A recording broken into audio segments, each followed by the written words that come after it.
اس لیے میں چاہتا ہوں کہ مزید آپ کا وقت نہ لیتے ہوئے آج بڑا ٹول کی سرزمین پر جو جلسہ منعقد ہوا، جو مجلسیں لگائی گئی، اس مجلس میں آنے کے بعد دو چیز کو دیکھ کر کے مجھے بڑی خوشی ہوئی۔ وہ دو چیز کیا کیا ہے سن لیجئے، بڑی قیمتی باتیں میں آپ کے سامنے عرض کرنے جا رہا ہوں۔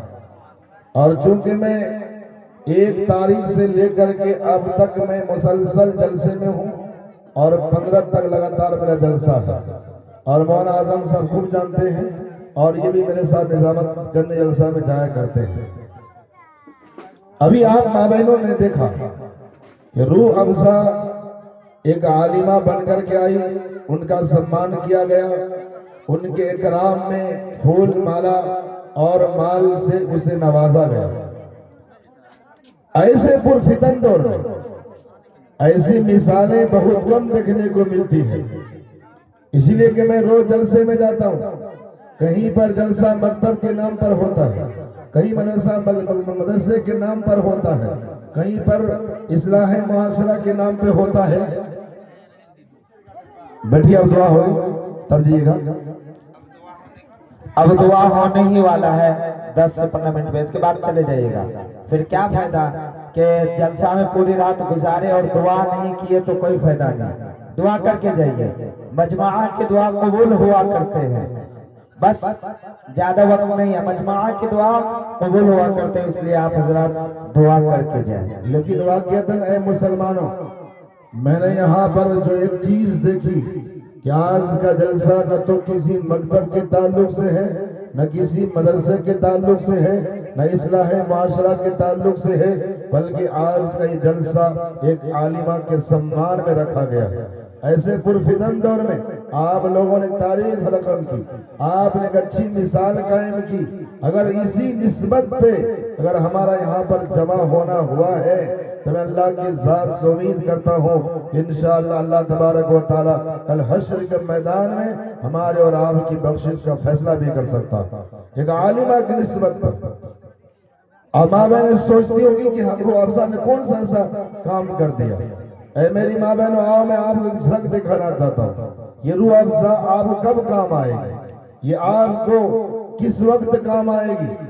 ذرا اندازہ لگا میری ماں بہنوں۔ علماء کرام، آج میں اسی باتیں بتا رہا ہوں کہ آج معاشرے کے اندر میں سب سے مظلوم طبقہ اور سب سے کمزور طبقہ اور سب سے ہیچ طبقہ جسے آج کا مسلمان سمجھتا ہے، یہ علماء کرام کی جماعت ہے۔ اے نوجوانوں، آؤ، یہ روح افزا نے کون سا بھاری کام کر دیا ہے؟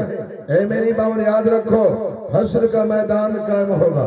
ہم مسلمان جانتے ہیں حشر کا میدان قائم ہوگا، نفسی نفسی کا عالم ہوگا، اور حشر کا میدان بہت ہی خطرناک میدان ہوگا۔ ارے کوئی عالم اور مفتی اور صحابہ تو دور کی بات ہے، حشر کے میدان میں وہ انبیاء جو اللہ کے بعد دنیا میں دوسرے نمبر پر اس کا مقام ہوتا ہے، یہاں تک کہ انبیاء بھی نفسی نفسی پکار رہے ہیں، یہاں تک کہ آدم صفی اللہ شفاعت سے انکار کر چکے ہیں، یہاں تک کہ نوح نجی اللہ بھی شفاعت سے انکار کر چکے ہیں، یہاں تک کہ عیسیٰ روح اللہ بھی شفاعت سے انکار کر چکے ہیں۔ اللہ کے رسول نے فرمایا حشر کے میدان میں انسان اپنے اپنے گناہ کی مطابق پسینے میں ڈوبا ہوگا۔ بعض آدمی ایسے ہوں گے جس کا پسینہ گھٹنوں تک ہوگا، بعض آدمی وہ ہوں گے جس کا پسینہ کمر تک ہوگا، بعض آدمی وہ ہوں گے جس کا پسینہ منہ تک ہوگا، اور کچھ ایسے بھی لوگ ہوں گے اللہ کے رسول نے فرمایا ہے وہ اپنے پسینے میں تیر رہا ہوگا، کوئی کسی کا پرسان حال نہیں ہوگا۔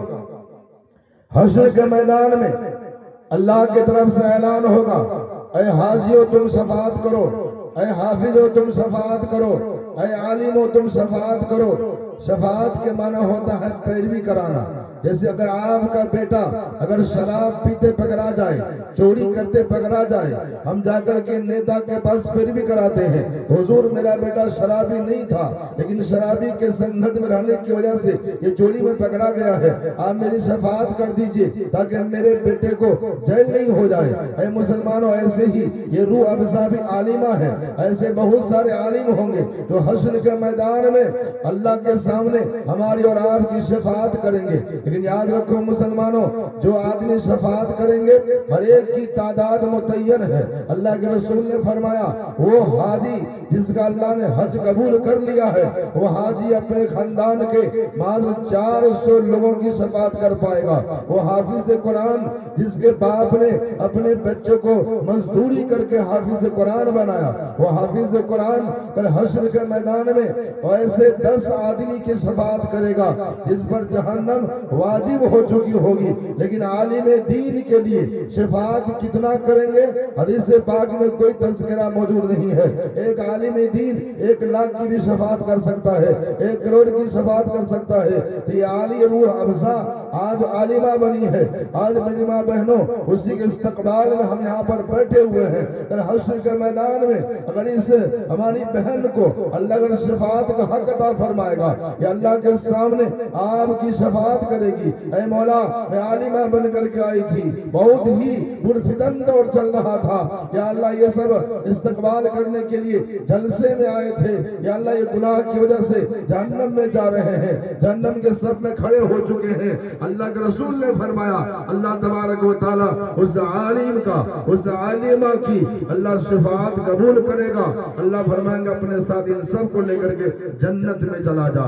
مسلمانوں، یہ عالمہ اس وقت کام آئے گی، یہ عالم اس وقت کام آئیں گے، ایک مسجد کا امام بھی اپنے مقتدی کا شفاعت کرے گا۔ تو ماشاءاللہ یہ روح افزا نے ایک عالمہ کی سند حاصل کر کے اپنے خاندان کا بھی نام روشن کیا ہے اور اس گو کا نام روشن کیا ہے۔ میں اللہ کی ذات سے امید کرتا ہوں انشاءاللہ اس معاشرے کے اندر میں ہماری عورتوں میں تعلیمی اعتبار سے بیداری پیدا کرنے کا ذریعہ یہ روح افزا بنے گی، اور انشاءاللہ اسی گاؤں تک محدود نہیں رہے گی، اطراف اکناف تک انشاءاللہ اس کے علم کا دریا بہے گا، علم کا فیض جاری ہوگا۔ ایک وقت آئے گا انشاءاللہ ہمارا معاشرہ ایک سچا اور پکا معاشرہ بنے گا، اسے تمام لوگ آج سے عزم کر کے اٹھیں، چاہے انشاءاللہ گھر میں غریبی کتنا آ جائے، چاہے مزدوری کیوں نہ کرنی پڑے، انشاءاللہ ہم لوگ بھی اپنی بچیوں کو، اپنے بچوں کو ضرور اعلیٰ تعلیم حاصل کریں گے، بولیے انشاءاللہ۔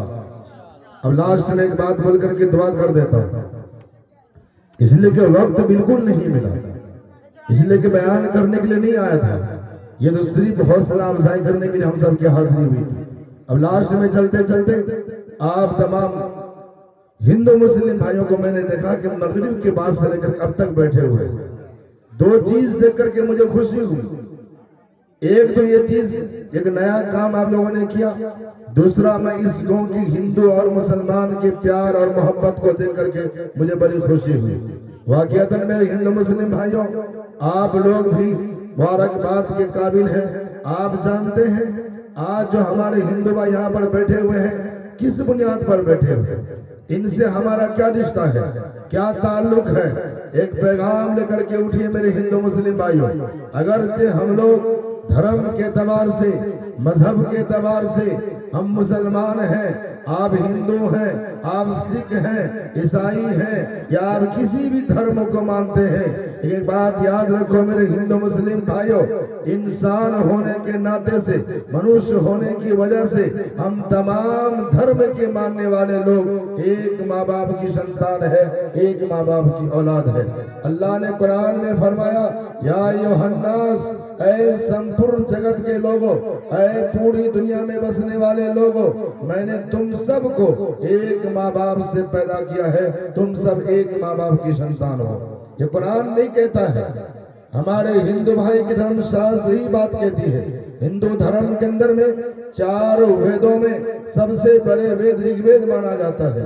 جب آپ رگ وید کو پڑھو گے ادھیائے 40 اور پیج نمبر 5 پر ایک منتر آپ کو ملے گا، یومام جنم آدیم جاویتی لوک مہیشورم اسم بڑھا سرو پاپے پر موکشتے۔ ابھی جو میں نے آپ کے سامنے رگ وید کا منتر پڑھا ہے، اس منتر میں سیم ٹو سیم وہی باتیں بتائی جا رہی ہے جو قرآن میں کہا جائے گا۔ اور کیا کہا گیا؟ یومام جنم آدیم، کہ پرمیشور نے، پرماتما نے، اللہ نے جب اس پورے سرشٹی کا، اس پورے سنسار کا، اس پورے کائنات کا جب رچنا کیا، تخلیق کر دی، اس کے بعد پرمیشور نے اس دنیا کے اندر میں سب سے پہلے آدی مانو کو اتارا۔ آدی مانو دنیا کے اندر میں آیا، یہ آپ کی دھرم شاستر بتا رہی ہے۔ اسی کے بارے میں آگے کہا رگ وید کے منتر نے کہ سرو پاپے پر موکشیتے، اے دنیا میں بسنے والے لوگوں، اے انسانوں، تم سب کے سب اسی آدی مانو کی سنتان ہو۔